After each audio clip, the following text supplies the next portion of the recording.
La deuxième édition du concours d'écriture et d'art oratoire au profit des élèves du département du Plateau a connu son épilogue le vendredi 11 juin 2021 à la salle de la Maison des Jeunes de la commune de Kétou.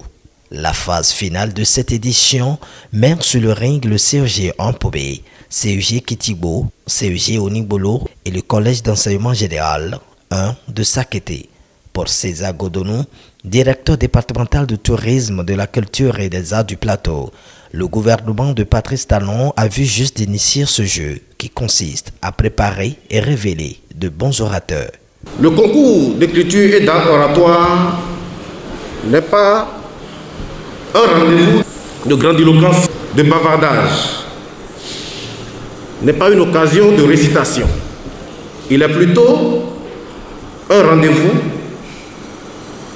pour bien parler en public, pour émouvoir le public et le persuader. L'art oratoire est donc celui qui permet de maîtriser sa pensée dans l'action. Il est donc destiné à évaluer la capacité des élèves à mobiliser les techniques oratoires pour laisser une trace pérenne dans l'esprit du public. Chers élèves et différentes équipes ici présentes, je suis persuadé que pendant vos séances d'entraînement et de recherche, vous aurez appris beaucoup de choses à nous enseigner ce jour. Ici, devant jury, parents, autorités à divers niveaux, les candidats devront prouver leur capacité à la prise de parole en public, au débat et à la persuasion de l'auditoire en quelques minutes. Et cela autour du thème « Les panégyriques claniques, facteurs de paix et de stabilité ». Nul n'en a le droit d'effacer une page de l'histoire d'un peuple. Car un peuple sans histoire est un monde sans âme. L'Afrique noire, nonobstant ses faiblesses, peut être fière de ses richesses artistiques, culturelles, touristiques et aussi de ses valeurs morales et éthiques.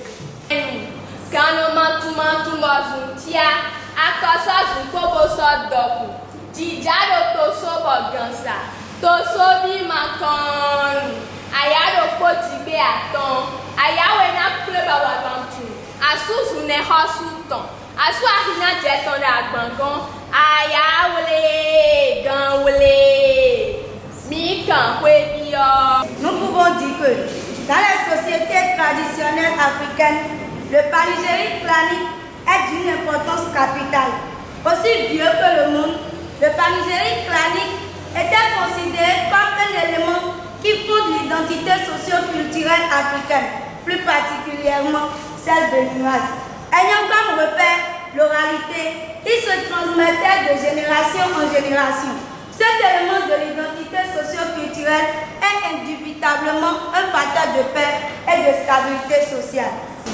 Pour Baza, pour Sommet, pour Adjan, pour un enfant, pour Thomas, un enfant vit Thomas, Toro Massa pour un fils à Pony, Toro Didi Mayanfu, Toro Boudou Boti, Boudou Adjan, Bari, Adjan Saka, Adjan Weri, Adjan Werasso, nous voyons l'Otama, et vous le produit au Moussa de Oui.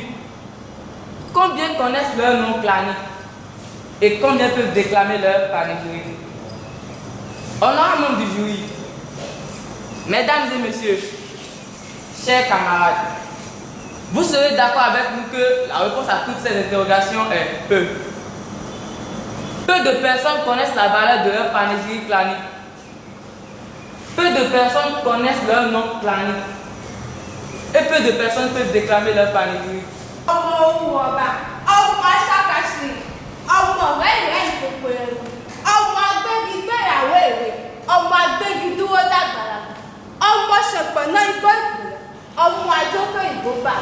En effet, de par leur contenu, les panégyriques indiquent et nous livrent le nom et la profession de l'ancêtre, les qualités majeures Tu prends à travers les grands événements qui les ont marqués positivement et négativement le nom des divinités agoniques ainsi que l'animal ou les animaux totémiques.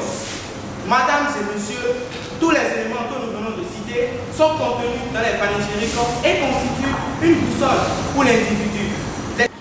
Au roi, au grand roi, maître du temps, Clémence, Victorie Yali, Abida Bonafou, Babidi Gabo, Akosu Sokabi, nous n'amenons Abidi Koko, nous n'amenons soit Abidi Konoswa, Victorie Yali, Clémence, au roi. C'est bon, acceptez. Relâchez-le. De très beaux tableaux, des talents, ils l'ont tous, mais une seule équipe rentrera avec le trophée. En se basant donc sur les critères, le jury déclare. La première place revient avec un total de 85 points au censé du CE Jérôme Bolloré.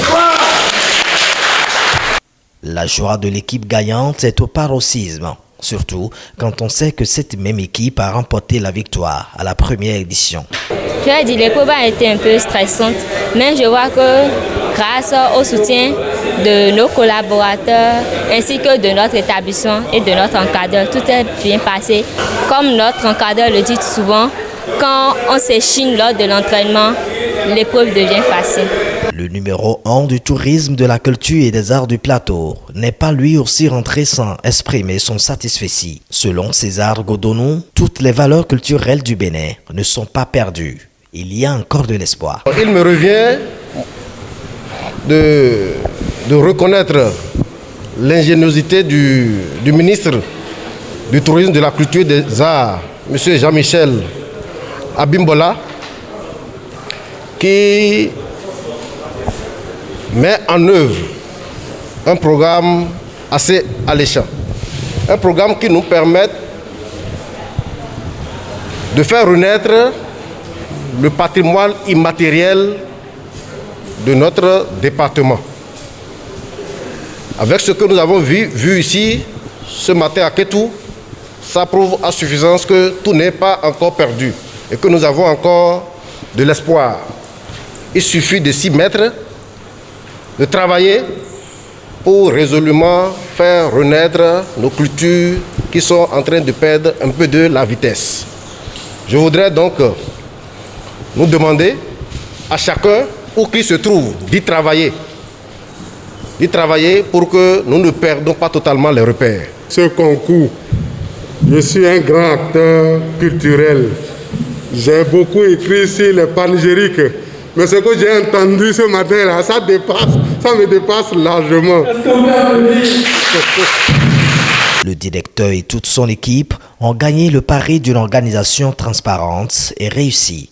Cap sur la prochaine édition.